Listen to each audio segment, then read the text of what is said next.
And now I have the honor of inviting to the floor His Excellency Mr. Ararat Mիրզոյանը, Minister of Foreign Affairs of Armenia. Minister.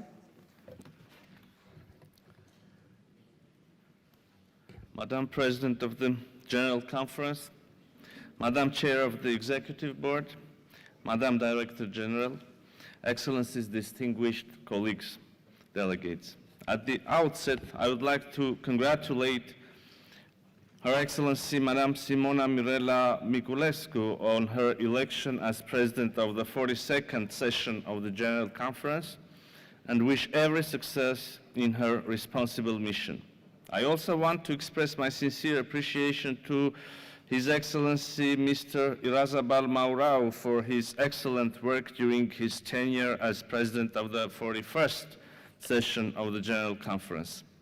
Madam President, the persistent challenges that the world faces today, ranging from armed conflicts to the impacts of climate change, underscore the imperative to redouble our joint efforts in all the fields of competence of UNESCO.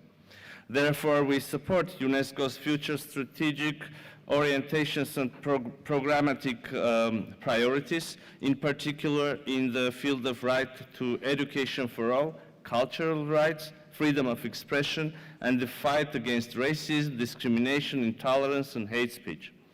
As a member of the Executive Board, Armenia will further contribute to the successful implementation of programs in favor of the global priorities Africa and gender equality, as well as priority groups, youth, and small island developing states. As a co-chair of the group of Friends of Small Island Developing States, we will continue to support the implementation of operational strategy to address the systematic vulnerabilities of this group of states. Armenia stands firmly behind UNESCO's endeavors to protect cultural heritage, especially in the regions affected by conflicts and natural disasters, and condemns any attacks of cultural symbols due to the diverse origins or identities. In this regard, Armenia reiterates its commitment to further contribute to the restoration of Iraqi documentary heritage in the framework of UNESCO's flagship initiative, Revive the Spirit of Mosul.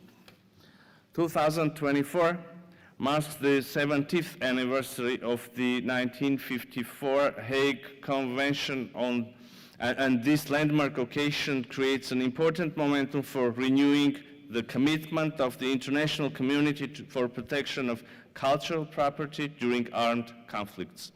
Armenia stands ready to contribute to observation of this important anniversary. Madam President, amid our shared struggle to maintain the fragile peace in various corners of the world while promoting the values of living together, it is with deep concern that I drew your attention to the dire situation in our region.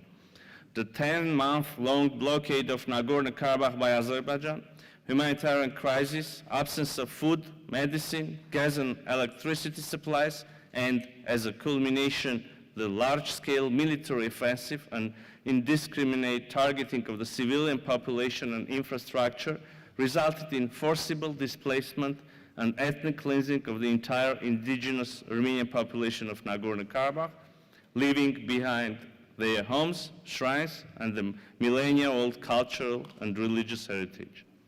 Armenia is currently facing a massive influx of more than 100,000 refugees from Nagorno-Karabakh, among them 30,000 children who fled their ancestral homeland in just a few days under the fear of persecution and atrocity crimes.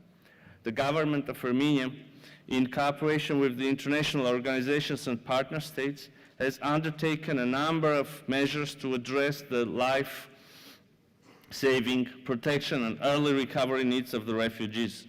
In this regard, I wish to extend Armenia's gratitude to the UNESCO and its Director General for the rapid deployment of UNESCO's emergency mission to Armenia for the assessment of educational needs of refugee children.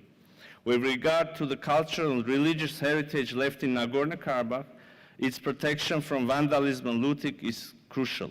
Since the fall of 2020, the Republic of Armenia has consistently alerted the international community on state-led policy of Azerbaijan of destruction, desecration, and appropriation of the vast religious and cultural heritage in and around Nagorno-Karabakh. The legally binding order of the provisional measures issued by the International Court of Justice on 7 December 2021 compels Azerbaijan to take all necessary measures to prevent and punish acts of vandalism and desecration affecting Armenian cultural heritage, including but not limited to the churches and other places of worship, monuments, landmarks, cemeteries, and artifacts. Deployment of UNESCO's independent fact-finding mission to Nagorno-Karabakh with the view of independent monitoring and mapping of the Armenian cultural heritage is a key prerequisite to prevent destruction and distortion of their cultural property, as was the case with the complete annihilation of the Armenian cultural heritage in Nakhichevan between 1997 and 2006. In conclusion, I would like to stress Armenia's unwavering support to the organization in its efforts to foster a culture of peace and tolerance anchored on upholding and promoting human rights. Thank you. Thank you, Mr. Minister.